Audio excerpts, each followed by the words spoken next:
Welcome to today's explainer. I'm so excited you're here because we are literally stepping into the boots of an ancient military commander today. We're diving deep into the timeless wisdom of Sun Tzu's The Art of War. But, we're not just looking at this as some dry history lesson. No way. We're breaking this down as a pure masterclass in grand strategy, brutal logistics, and human psychology. We're going to see exactly how a master general preps for a campaign, moves their forces, and just completely outthinks the opponent at every single turn. So let's get into it. Here's the roadmap for our journey. First up, the art of maneuvering. Then, navigating difficult terrain. After that, we'll hit the general's fatal flaws, move into reading enemy signs, and wrap it all up with discipline and leadership. All right, kicking things off with Section 1, the art of maneuvering. When we think about ancient warfare, we usually picture these glorious, massive clashes on the battlefield, right?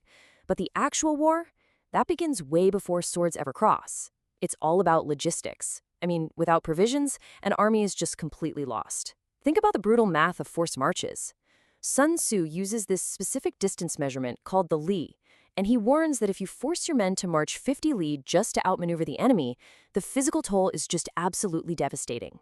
You'll literally lose the leader of your first division to exhaustion or capture, and only half of your entire force is actually going to reach the goal. It's this stark reminder that pushing too hard for a quick tactical advantage can sometimes destroy the very team you're trying to lead. So how do you manage these maneuvers? Well, Sun Tzu uses these brilliant elemental metaphors to describe how an army should operate. The first one is wind. When you finally decide to move, your rapidity must be that of the wind. We're talking blistering, totally unpredictable speed that leaves the enemy literally unable to react. But speed alone, that's just chaotic. So he pairs it with this, the compactness of the forest.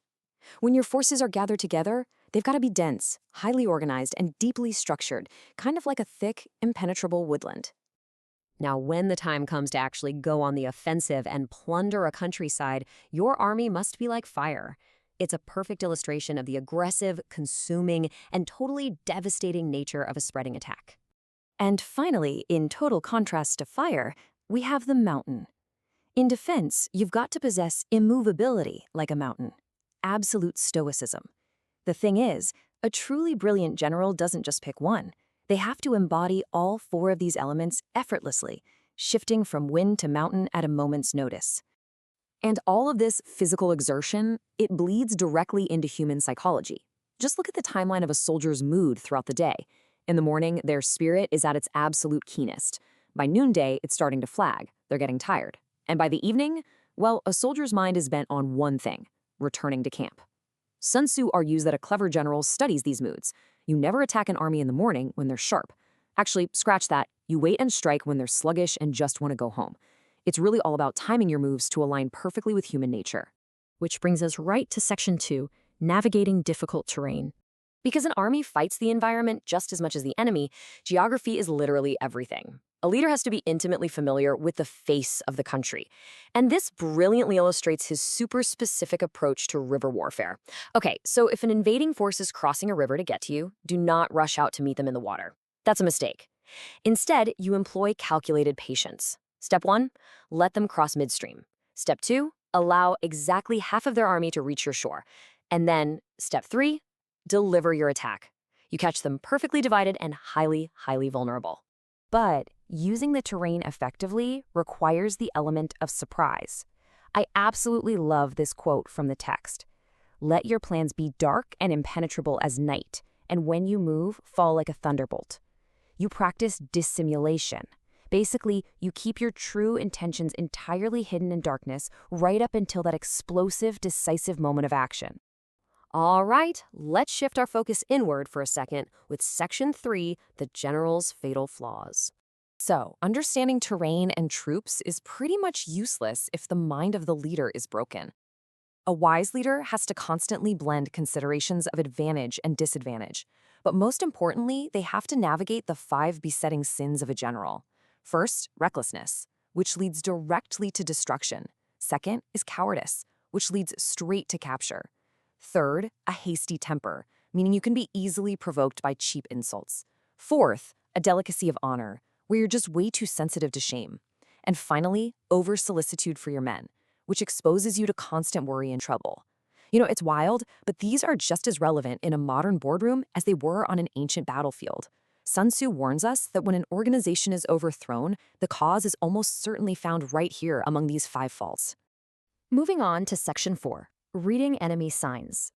Assuming you've mastered your own mind, well, now you've got to master the enemy's. And grand strategy isn't just about big picture thinking. It relies heavily on really granular observation.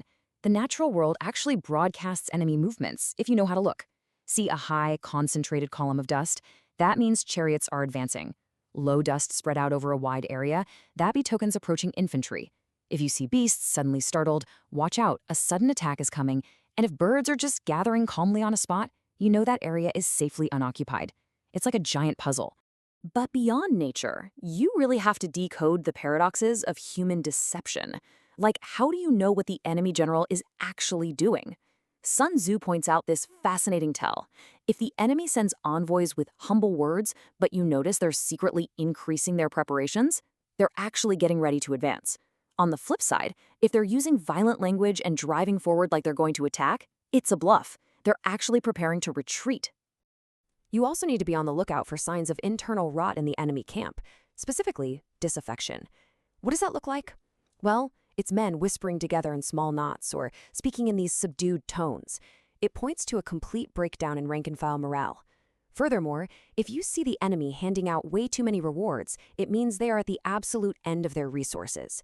And if they're using excessive punishments, that betrays a condition of dire distress. But guys, here's the most terrifying sign to watch out for.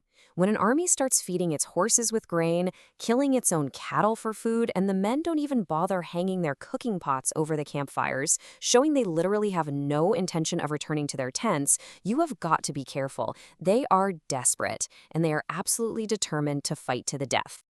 And finally, we reach our conclusion in Section 5, Discipline and Leadership.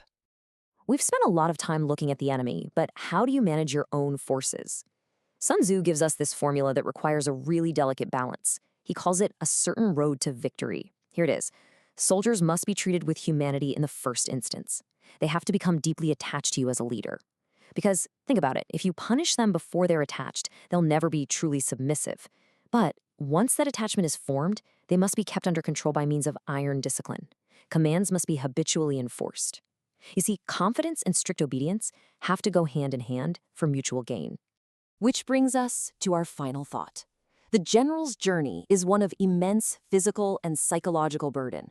It requires the speed of the wind, the patience of the mountain, the ability to read the dust in the air, and honestly, the wisdom to conquer one's own fatal flaws.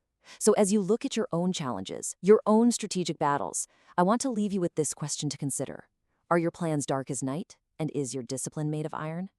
Thank you so much for joining me on this explainer. Keep learning, keep observing, and keep moving forward.